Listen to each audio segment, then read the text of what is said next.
Hey there folks, Paul here once again. Today we're going to be diving into the MIKKO plugin by Soundlabs. So this plugin enables you to create your own cabinet impulse responses, which is kind of fantastic. I've been using it for every kind of application, but specifically in this video we're actually going to use it with a real tube amp. My signal chain is as follows: Aricides 08OS with Aricides bare knuckle pickups customs, a Windspear cable, which is awesome. I actually love this cable. Directly into the amplifier then goes and is into the Torpedo Captor 8 ohm, which then goes into the Scarlett 2i2, and I've got that going into Logic Pro X into the MIKKO plugin. That's it. That's exactly it. I've got my master at noon, so we're actually using more of the tubes than usual. I kind of use this amp a lot, and so this is the sound that we're getting. The first iteration of this plugin has the Dynamic 57 as the default, so we're gonna just go and delve right in here. This is the Rev Generator 100p on the channel 2 sound with the red aggression switch engaged, and this is an 8-string guitar. Let's hear it, folks. All right.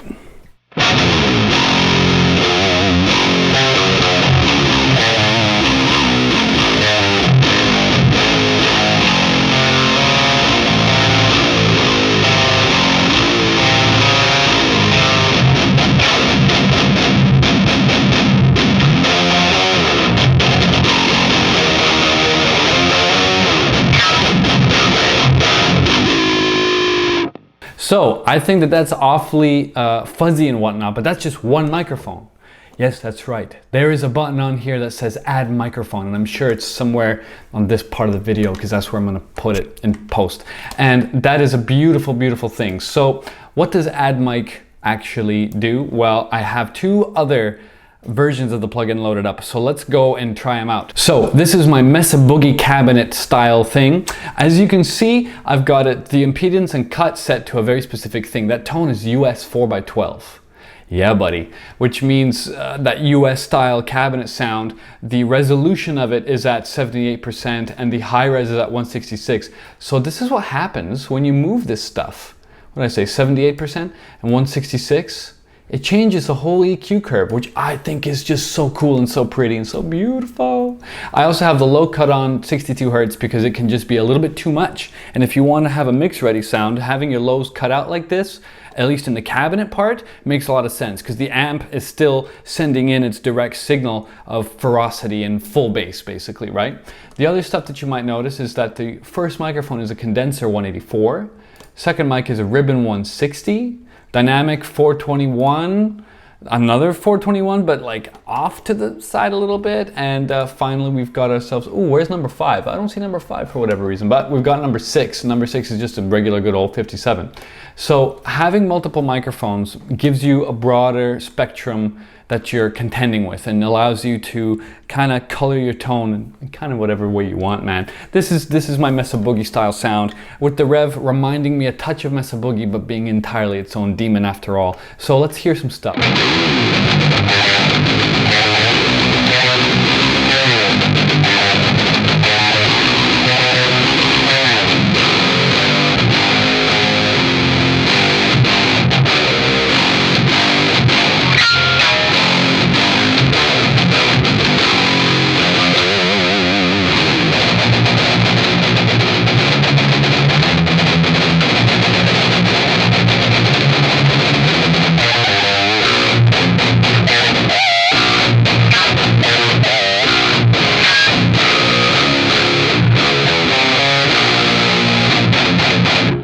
So arguably way more kind of a chewier thing going on. The bass is very much gone, right? Like we got rid of that bass in the low cut section of our impedance and cut section in the bottom right part of the plugin.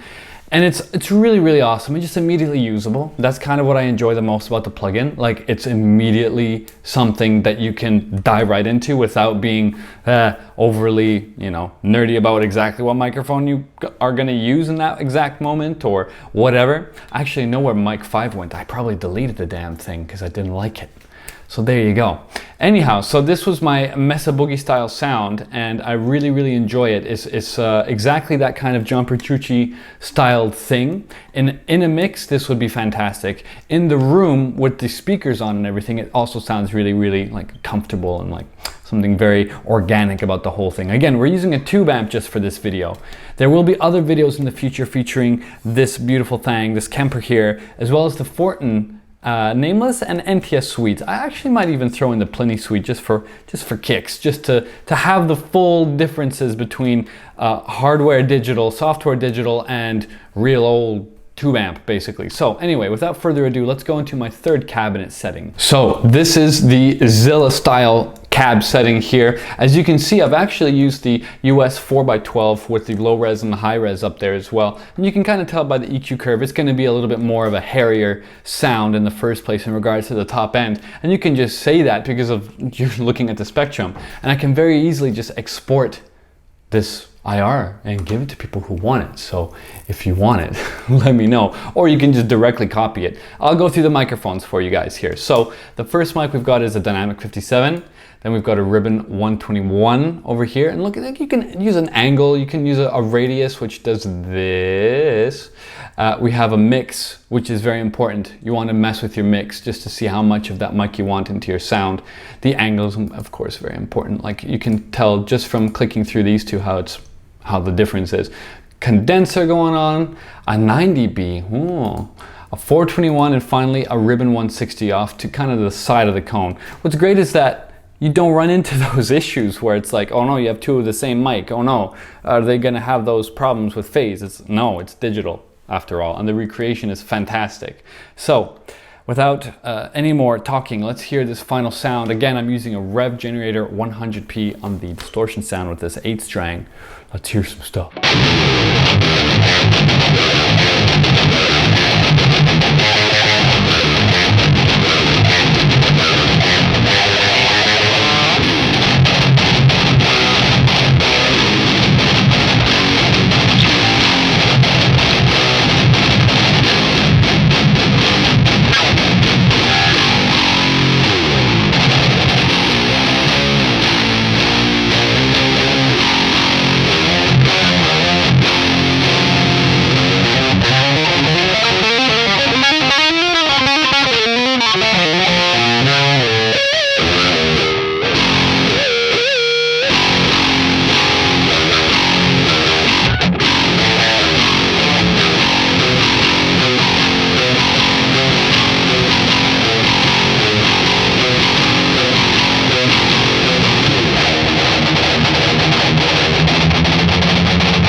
I'm in there tuning, I had to play that stuff. Anyways, you get the picture. I really enjoy this last sound.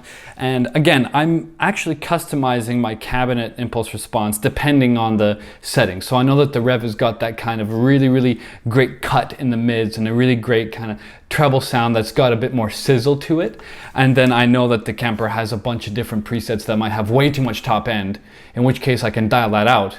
And the beautiful thing is this high res goes up to like 200% on the impedance and cut thing, so like you can mess around as much as you like. It's a really cool plugin, and the fact that you can export these things and save them and send them to your buddy and be like, dude, listen to this, look, what amp do you have, let me see, let's figure this out. You can actually trade these things around.